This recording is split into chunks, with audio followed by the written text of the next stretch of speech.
Welcome to தன்யாஸ் classic kitchen and crafts. இன்றைக்கி நம்ம பார்க்க போகிறது ஒரு இட்லிக்கு வைக்கிற தக்காளி சாம்பார் தான். ஃபஸ்ட்டு வந்து தக்காளியை வந்து நான் குக்கரில் போட்டு விசில் விடாமல் கொதிக்க வச்சு எடுத்துக்கிறேன். அப்போ இந்த தோலெல்லாம் தனியாக வந்துடும். இப்போ இந்த தோலெல்லாம் எடுத்துட்டு மிக்சியில் போட்டு நல்லா அரைச்சிக்கணும். நம்ம இந்த தேங்காய் பால் எடுக்கிறோம் பார்த்திங்களா, அந்த ஜாரில் கூட போட்டு நம்ம இதை அரைச்சி எடுத்துக்கலாம். இப்போ நான் வேக வச்சுட்டேன். இப்போ அந்த தோலெல்லாம் எடுத்துட்டு நான் மிக்சியில் போட்டு அரைச்சி எடுத்துக்கிறேன். ஒரு 3 பெரிய வெங்காயம் கட் பண்ணி வச்சுருக்கேன். கொஞ்சம் எண்ணெய் விட்டுட்டு ஃபஸ்ட்டு அந்த வெங்காயத்தை போட்டு நம்ம வதக்கிக்கலாம்.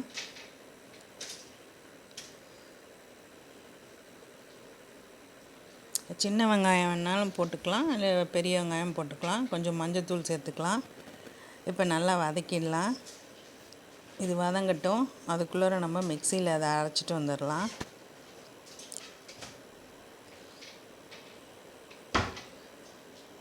வதங்கிட்டுருக்கு.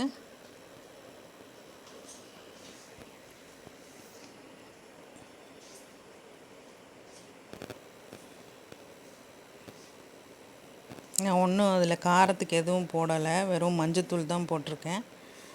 இது நல்லா வதங்கிட்டு இருக்கும்போது கொஞ்சோண்டு ஒரு கிண்ணத்தில் வெங்காயம் வதங்கின வெங்காயத்தை நம்ம இதை எடுத்து வச்சுக்கலாம்.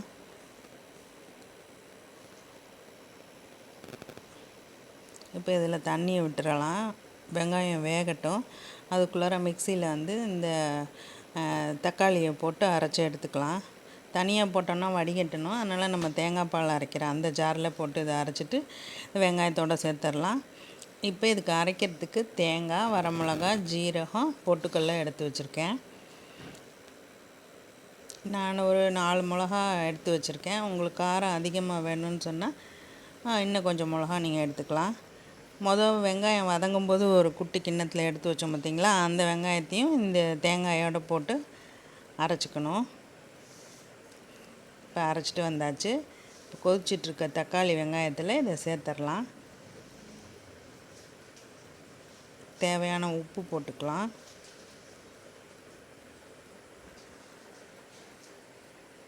அவ்வளோதாங்க. நல்லா கொதிக்கட்டும். அந்த ரா ஸ்மெல் போகிற வரைக்கும் நல்லா கொதித்த உடனே நம்மளுக்கு சாம்பார் ரெடி ஆகிடும்.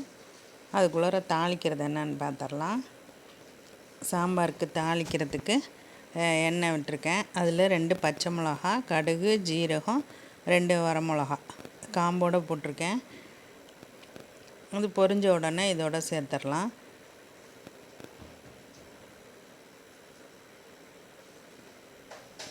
நல்லா கொதிச்சிட்ருக்குது. இப்போ நம்ம அதோட தாளித்ததையும் இதோட சேர்த்துடலாம். இப்போ நம்ம நல்லா வாஷ் பண்ணி வச்சுருக்கிற கருவேப்பிலை, கொத்தமல்லி இதில் சேர்த்துட்டு வந்தோன்னா நம்மளுக்கு தக்காளி சாம்பார் ரெடி. சூடான இட்லி, தோசையோடு சாப்பிட்றலாம். இதுலேயே நம்ம ஒரு ஸ்பூன் நெய் விட்டுட்டோம்னா ஃபுல்லாக சாம்பார் ஃபுல்லாக விட்ட மாதிரி ஆகிடும். ரெடி ஆகிடுச்சு. லைக் பண்ணுங்கள், ஷேர் பண்ணுங்கள், கமெண்ட் பண்ணுங்கள். மறக்காமல் சப்ஸ்கிரைப் பண்ணுங்கள். தேங்க்ஸ் ஃபார் வாட்சிங்.